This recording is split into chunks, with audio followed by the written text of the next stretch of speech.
The water was colder than she expected, stealing the air from her lungs the moment she stepped into it. But she welcomed the shock because it reminded her she was still real. Still here, still breathing after everything she had run from.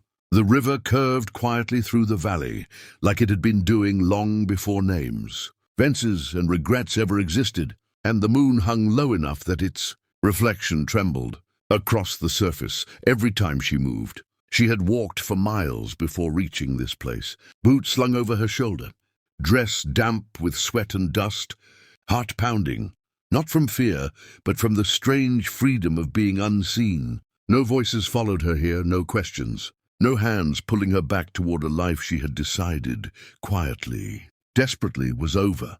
The night belonged to her, and for the first time in a long while, she believed it. She slipped deeper into the water, letting it crawl up her calves, her knees, her thighs, until the chill numbed the ache in her muscles. Somewhere far off, a coyote cried, its lonely call echoing against the canyon walls. But it didn't frighten her. Loneliness understood loneliness. She untied her hair and let it fall loose down her back, fingers trembling slightly as she gathered the hem of her dress and pulled it over her head. The fabric clung to her skin before surrendering to gravity, sinking slowly beside her like a memory she was ready to release. Standing there in nothing but moonlight and river mist, she closed her eyes and tilted her face upward, breathing in the scent of wet stone, pine, and something old and untouched. She thought she was alone. She was certain of it. That certainty shattered the moment she opened her eyes. At first, it was just a shape where no shape should have been, darker than the darkness behind it, still enough to be mistaken for a trick of shadows. Her heart skipped, then stumbled, then slammed so hard against her ribs it hurt. On the far bank, half hidden by a cottonwood tree and the uneven slope of rock, stood a man. He didn't move, didn't speak, didn't reach for her or look away. He simply stood there, watching, as if he had stepped out of the land itself, rather than arrived from anywhere human. A wide-brimmed hat shadowed his face, but she could feel his eyes on her as clearly as if his hands were touching her skin. She froze. Every instinct screamed at her to scream, to dive under the water, to run, to do something, but her body refused. The river lapped softly against her legs, oblivious to the sudden danger humming through her veins. Her breath came shallow and quick, fogging the air between them. He was far enough away that she couldn't see his expression, but close enough that she knew he had seen everything. The vulnerability, the scars she kept hidden, the truth she hadn't meant to share with anyone. Shame and fear tangled together so tightly she couldn't tell them apart. "I didn't know anyone was here," she said, her voice barely carrying across the water, thin as a thread and just as fragile. The man shifted then, the smallest movement, enough to prove he was real. The leather of his coat creaked softly as he adjusted his stance, one hand resting at his side, relaxed, not reaching for a weapon, not lifting in surrender either. "River doesn't belong to anyone," he replied, his voice low and even, worn smooth like stones shaped by years of current. "Didn't mean to startle you." Startle was an understatement.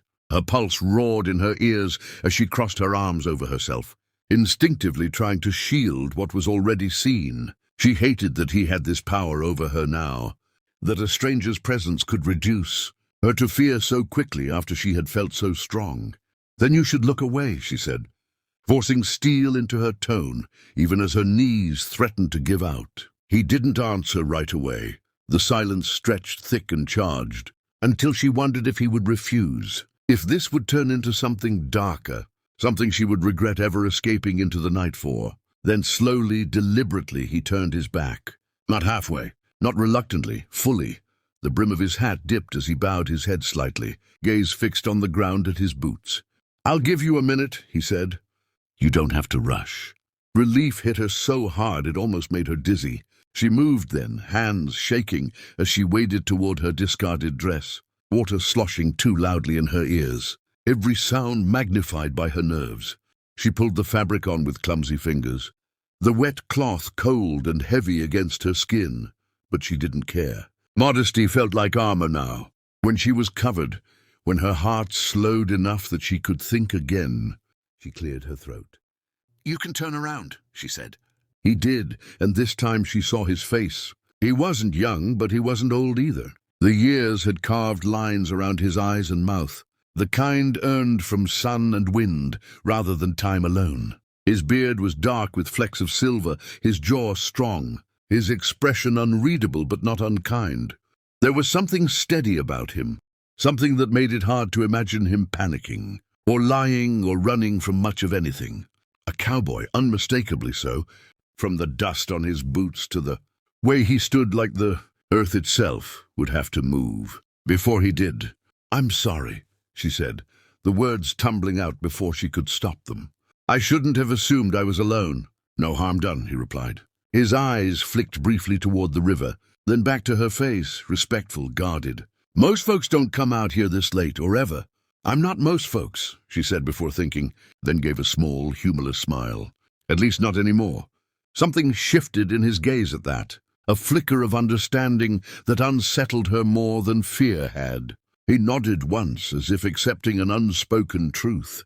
"Name's Cole," he said. "I ride this land, keep an eye on things."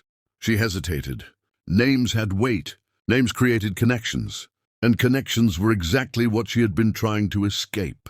Still, refusing felt rude, and something about him made lying seem pointless. "Lena," she said. The name sounded strange in the open air, like it didn't quite belong to her yet. They stood there for a moment, two strangers bound together by accident and moonlight, neither sure what to do next. The night pressed in around them, full of things unsaid. She became acutely aware of how alone she truly was. No horse, no camp, no plan beyond forward motion. He must have noticed, too, because his eyes softened just a fraction. "You got somewhere you're headed?" he asked. She opened her mouth to answer, then closed it again. The truth hovered there, dangerous and heavy.